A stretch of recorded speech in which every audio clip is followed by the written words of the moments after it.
په سکرین چې تاسو لکم د افغانستان سکواډ ښکاري نو دا سکواډ افغانستان د آیرلینډ خلاف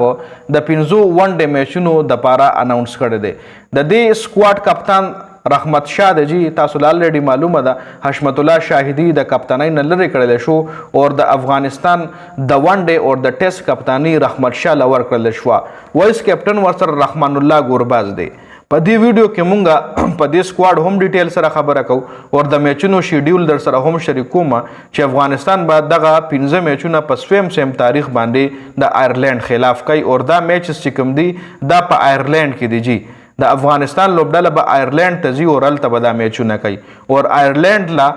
په آیرلینډ کې شکست ورکول دا لږ دونه اسان لکه د آیرلینډ ټیم اوس هغه ټیم نه دی چې ډېر کمزوری ټیم دی او موږ به ووایو چې لکه ډېر په اسانه باندې به افغانستان دا میچ وګټي. افغانستان به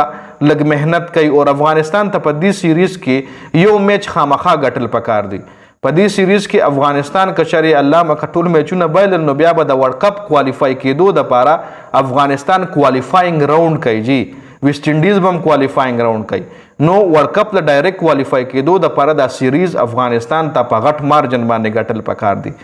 کچري یو میچ دوه پکې بایملی څه پروا نه کوي خو دا سیریز افغانستان ته د آیرلینډ خلاف اټلیسټ ګټل پکار دی. افغانستان اوس را روان د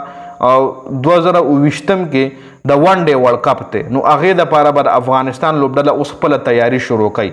خپل د ون ډے میچز باندې به اوس افغانستان زیات فوکس کوي اور اوس شروع که د آیرلینډ خلاف د ون ډے سیریز دپاره د ون ډے د کم سیریز دی د آیرلینډ خلاف دا د ورلد کپ د تیاری شروعات دی نو افغانستان ته یو ښه شروعات کول پکار دی. خیر په سکواډ باندې نظر اچوو هغې نه پس بیا په شیډول باندې راځو. سکواډ کې که تاسو وګورئ رحمت شاه کیپټن دی او رحمان الله ګورباز ورسره وایس کیپټن دی او دواړه د ون ډے فارمیټ د افغانستان د ټیم اهم کلاړیان دي. ورپسې ابراهیم زدران او صدیق الله اتل دا دواړه آوټسټینډینګ کلاړیان دي. دوی ته نشي ډراپ کولی د ټیم نه. ورپسې حشمت الله شاهدي دی په سکواډ کې دی. په پلینګ 11 کې نوم راځي که نه راځي او بیا په میچ کې پته لګي خو په سکواډ کې د حشمت الله شاهدي نوم شته دی. درویش رسولي دی عظمت الله عمردی اکرام علي خیل دی ورسره وکټ کیپر یو وکټ کیپر ګورباز دی ورسره سیکنډ وکټ کیپر اکرام علي خیل دی. ننګیال خاروټی راشد خان دی الله محمد غزنفر دی یامین احمدزی دی سلیم صافی دی فضل حق فاروقی دی او ضیاء الرحمن شریفی دی. اوس د آیرلینډ وکټ داسې ده که چېرې تاسو وایي دی کې خو سپینران نشته سپینران پکې شته دی خو د آیرلینډ وکټ چې کومه ده هغه د فاسټ بالرانو وکټ ته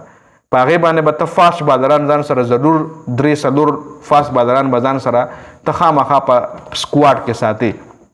ښه ریزرو کلاړیانو کې کیس احمد دی بلال سمی دی فرید ملک دی او بشیر احمد دی. ریزرو داسې کلاړیان چې دای ضرورت نه راځي خو بیا هم دا یو رولز دی د آی سی سی چې ته به ریزرو کلاړیان هم اعلان کیږي نو دا خو مکمل سکواډ کم چې تاسو له په سکرین باندې ښکاره شو جی. خو دې کې ډېر ملګري چې اوس د افغانستان کم کرکټ فینس دي نو دوی کمنټس چې ما وکتل نو ضیاء الرحمن چې کوم دی هغه چې د هغه حوالې په هغه باندې هم خلک تنقید کوي چې هغه سره دومره پیس نشته دی. مجیب میسنګ دی پکې ډېر ملګري د مجیب خبره کوي نو مجیب کېدی شي په دې وجه میسنګ چې تاسو له معلومه ده د آیرلینډ وکټ د سپینرانو نه ده نو دا مجیب په دې یامین احمدزی ورچولی شوی دی چې هغه یو تیز بالر دی.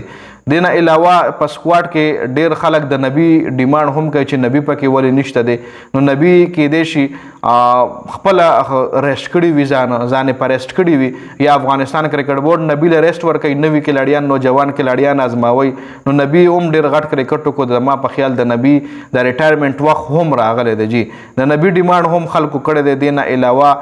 مجیب ډیمانډ کېږي د مجیب خو تاسو له مووي چې وکټ د سپین ده نو په دې وجه کېدی شي مجیب نه وي اخیستلی کېږي. اکرام علي خیل باندې ډېر خلک مطلب دا کوي چې دی په څه ټیم کې شامل کړی دی نو شاملول پکار. خالد ټنیوال یا محمد اکرام چې کوم دی د هغه هم د هغه ډیمانډ هم کېږي محمد اکرام نو اکرام چې کوم دی ډېر ملګري وایي چې هغه له مو چانس ولې نه دی ورکړی. خیر دا خو دا کمنټس چې کوم دی ما وکتل نو دا هر مطلب اوس زما یو کلاړي خوښ دی نو زه یم چې بس د سکواډ کې وي که پرفارم کوي او که نه کوي بس زه یم دی په ټیم کې وي نو نه جي. سکواډ اعلان کول دغه مطابق کول دی چې ډیمانډ څه دی کم پیچ باندې ته لوبه کې د کم پیچ ډیمانډ د توس په فاسټ پیچ باندې لوبه کې او بوتلې د سپینرانې نو ته به خامخا وهل خوري نو ته به د ډیمانډ مطابق سکواډ اخلي